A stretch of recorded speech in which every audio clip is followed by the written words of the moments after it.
ఈ bakery come coffee షాప్ని 5 తరాలుగా ఒకే కుటుంబం నడుపుతోంది. ఈ బేకరీ కథ 1889లో ఫ్రాన్స్లో మొదలైంది.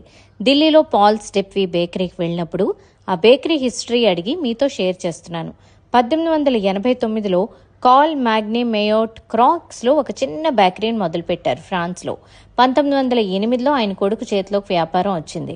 తర్వాత ఆయన కూతురు సూజన్ జూలియన్ హోల్డర్ని పెళ్లి చేసుకుని లిల్లీ ప్రాంతంలో ఒక బేకరీ మొదలుపెట్టారు. వాళ్ల కొడుకు ఫ్రాన్సిస్ హోల్డర్ పాల్ కుటుంబానికి చెందిన బేకరీని తీసుకుని నడవడం మొదలుపెట్టారు. పేరు మార్చలేదు. ఇక్కడ స్పెషల్ ఏంటంటే ఆర్టిసనల్గా చేసే బ్రెడ్ బన్స్ మాత్రమే వాడతారు. అంటే మనం బర్గర్ ఆర్డర్ చేస్తే ఆ రోజు ఫ్రెష్గా చేసిన బన్ మాత్రమే ఇస్తారు. వాళ్లే ఈ బ్రెడ్ బన్స్ కూడా తయారు చేస్తారు. బయట నుంచి ఆర్డర్ తీసుకున్న బ్రెడ్ ఇవ్వరు. ఈ చైన్ నెమ్మదిగా 1985 నాటికి లండన్తో పాటు ఇతర దేశాలకు కూడా విస్తరించింది.